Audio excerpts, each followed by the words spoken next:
ABC at 9 a.m.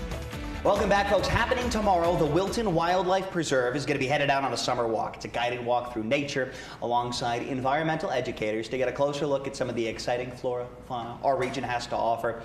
Here with me now to tell us more of what we can expect, Bella Osborne, the Public Outreach Coordinator and environmental educator, the Wilton Wildlife Preserve and Park. Thanks so much for being with us. Thank you so much for having me. I'm really excited to be here. First off, tell me a little bit about the park, the preserve, the graphite forest, right? Yeah, so the Graphite Community Range Forest is owned by Saratoga Plan. This is in association with them. We've been partnering with them for quite a few years. They have a very similar mission statement to ours, and this is a continuation of that amazing partnership. Fantastic. Tell me about the walks. So the walks are going to take place on the Graphite Range Community Forest. It was, as you can anticipate, once was a community graphite range. It was a graphite range back in the early 1900s, and it hosted about 50 to 100 men there who spent their lives picking up the graphite and selling it commercially across seas globally. And then it stopped around the 1920s because of outsourced global trade. Understood. So when we're talking graphite, are we talking like what goes inside pencils, like the old school Ticonderoga ones? Yes, right here. There you go. Very cool. How about that? I love that you brought props, and you also brought some others. We got the beaver pelt and the beaver sculpt. There are beavers in the forest. There are sure beavers, yeah. The community range is home to just a plethora of different ecosystems, and that includes wetlands, where we can see some of these amazing ecosystem engineers there, and that's going to be one of the stops that we'll be talking about on the walks.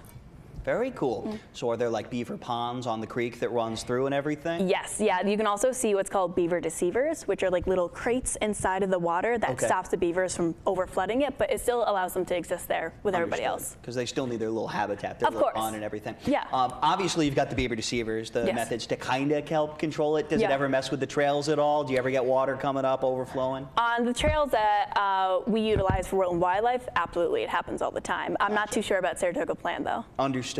I see we got the skull here too. Yes. Are their teeth always orange like that? Yes, so that's due to deposits of iron. So it strengthens their teeth, so it allows them to chew through chitinous material like wood. 100%. And they need to do a lot of chewing. It's kind of their thing. Absolutely, yeah. Oh, well, that's awesome. Tell me a little bit about how you would get involved in the nature walk. There's a registration, right? And for tomorrow's, you need to register today. Yes. Okay. Yes. So all of our walks are an hour long or so, about a mile long, and you can register online at wiltonpreserve.org. You can call us at 518-450-0321 or email us at info@wiltonpreserve.org.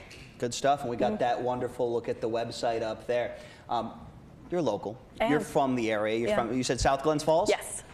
What makes you love the Wildlife Preserve? In addition to its obvious beauty, it's an amazing experience just to not only educate people, but to facilitate a connection between the participant and nature.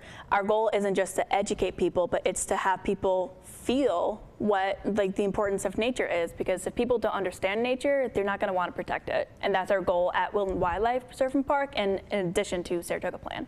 Good stuff. I appreciate what you all are both doing. What does it mean that it's a community forest? So it's a community forest as in it's built for the community. It's going to be a place for recreation, education, and a place of connection for the community. Good stuff. It's a great resource that we have locally that if you're up in the area, you can take advantage of.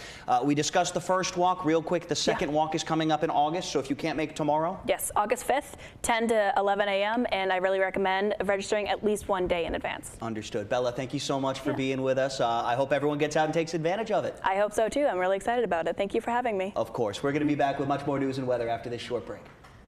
You're watching News 10 ABC.